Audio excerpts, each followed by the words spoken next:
Hello friends, welcome institute programming language. Friends, इस video के अंदर हम फॉर लूप का यूज़ करेंगे। इस फॉर लूप के अंदर फ्रेंड्स हम देखेंगे कि हम कैसे किसी भी वैल्यू को प्रिंट करवा सकते हैं।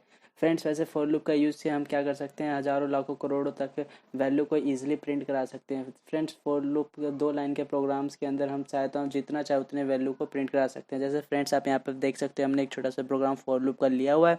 फ्रेंड्स, इसके अंदर हमने क्या किया है, हेडर फाइल को यहाँ पे हमने क्या कर दिया, डिक्लेयर कर दिया है। फ्रेंड्स, हमने यहाँ से मेन फंक्शन को स्टार्ट कर दिया है। फ्रेंड्स, इसमें हमने इंटीजर टाइप का डाटा टाइप लिया हुआ है और इसके अंदर हमने आई वेरिएबल को डिक्लेयर कर दिया है। फ्रेंड्स, आई हमारा जो इंटीजर टाइप का वेरिएबल है, यानी कि फ्रेंड्स इस हमने इंटीजर लिया है, तो जो भी हम वैल्यू प्रिंट करवाना चाहेंगे, तो फ्रेंड्स जो इंटीजर की जो रेंज है उस रेंज के अंदर हम जितना चाहे उतने वैल्यू को प्रिंट करवा सकते हैं, पॉजिटिव और नेगेटिव में। फ्रेंड्स, फिलहाल हमने क्या किया, इस प्रोग्राम के अंदर हमने फॉर लूप का यूज़ किया। फॉर लूप के अंदर हमने क्या किया है, हमें 1 से लेकर 10 तक की वैल्यू को प्रिंट करके देख रहे हैं।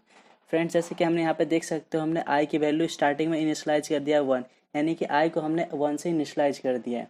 फ्रेंड्स, फिर हमने क्या किया है, कंडीशन वाले भाग में फ्रेंड्स हमने क्या किया है, Y less than equal to 10, यानी आई की वैल्यू क्या है, लेस है 10 से और इक्वल टू 10, यानी जब तक आई की वैल्यू 10 ना हो जाए तब तक ये लूप चलना चाहिए। और फ्रेंड्स हमने क्या कर दिया, फिर एंड में एक इंक्रीमेंट कर दिया, यानी कि जब तक आई की वैल्यू 10 ना हो जाए तब तक वो एक एक इंक्रीमेंट होता रहे। यानी कि आई की वैल्यू हमने क्या कर दिया, एक एक इंक्रीमेंट कर दिया। यानी कि फ्रेंड्स आप देख सकते हो, यहाँ पे हमने फॉर लूप का यूज़ किया है। फॉर लूप के अंदर हमने ये क्या किया, आई को 1 से इनिशलाइज कर दिया और उसको 10 तक हमें चलाना है और एक एक इंक्रीमेंट होता रहे, यानी जब तक 10 हो जाए तब तक ये लूप चलेगा। फ्रेंड्स, फिर हमने क्या कर दिया, प्रिंट एफ फंक्शन का यूज़ कर रहे हैं। फ्रेंड्स, प्रिंट एफ फंक्शन हम आउटपुट को प्रिंट कराने के लिए करते हैं।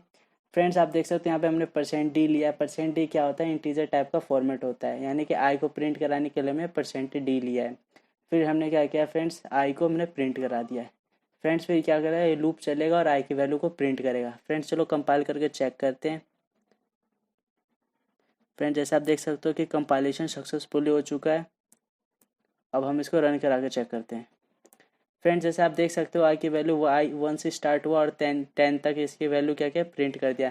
फ्रेंड्स, ऐसे हम फॉर लूप का यूज़ करके हज़ारों लाखों करोड़ों तक की वैल्यू को ईजिली हम प्रिंट करवा सकते हैं। इसके लिए हमें इसमें लूप की हेल्प से हम अपना समय काफ़ी बचा सकते हैं वैल्यू को प्रिंट करवाने के लिए। इस वीडियो में इतने friends, thank you for watching.